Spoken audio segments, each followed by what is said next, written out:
Pemirsa, seperti kita ketahui bahwa parlemen dari negara-negara khususnya di Asia Tenggara seperti Indonesia, Malaysia, Timor Leste dan juga Brunei Darussalam ini berkeinginan kuat untuk menjadikan bahasa Melayu menjadi working language di Asia Tenggara dan juga dikenal di dunia. Dan tentunya untuk membahas mengenai ini sudah bersama dengan saya Wakil Ketua BKS APDPR RI Bapak Putus Supatmarudana. Bapak, langsung saja saya tanyakan Bapak mengenai pandangan untuk pembentukan asosiasi parlemen bahasa Melayu ini. Bagaimana pandangan Bapak?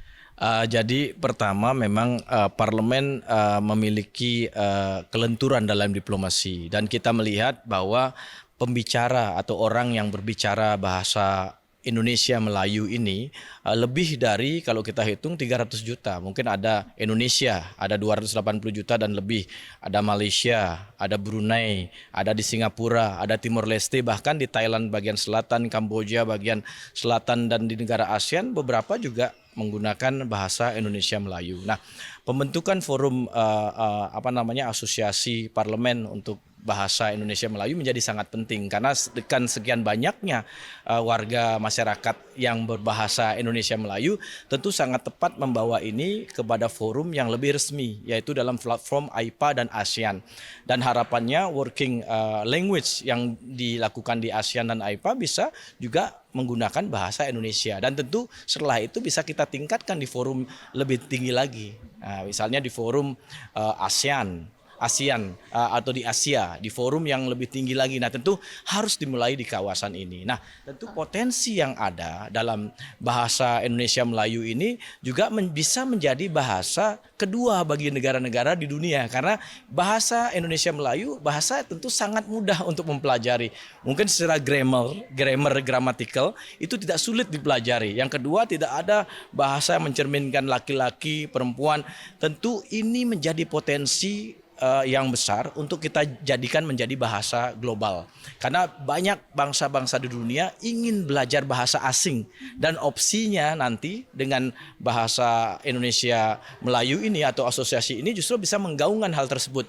Di sisi lain, bahasa menjadi budaya, bahasa mendekatkan dengan bangsa dunia, juga mempromosikan perdamaian dan komitmen bekerja sama. Jadi memang soft diplomasi yang kita lakukan dengan bahasa kita bisa menjaga stabilitas dan kedamaian baik di kawasan maupun secara global. Jika kita memahami budaya orang lain atau bahasa sampai tentu itu juga kita akan menghargai wilayah tersebut. Dan yang terpenting juga esensinya adalah kita ketahui bahasa ini dibahasakan oleh lebih dari 300 juta. Mungkin Francophone, orang yang berbahasa Perancis, orang yang mungkin berbahasa Arab gitu ya. Mungkin lebih banyak orang yang berbahasa Indonesia Melayu. Nah, tentu ini harus ada yang mengambil langkah strategis dan peran.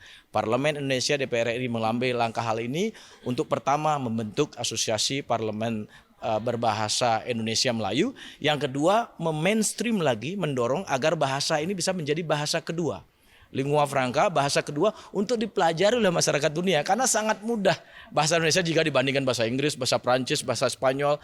Kalau ini tentu bisa membangun go internasional bahasa Indonesia Melayu ke tingkat yang lebih tinggi dan pada ujungnya masyarakat dunia akan lebih menghargai, menghormati dan mengerti budaya bangsa Indonesia. Tapi memang rootnya dari Melayu, dari Riau, dari Kepulauan Riau juga. Nah, tentu kita harus bangga.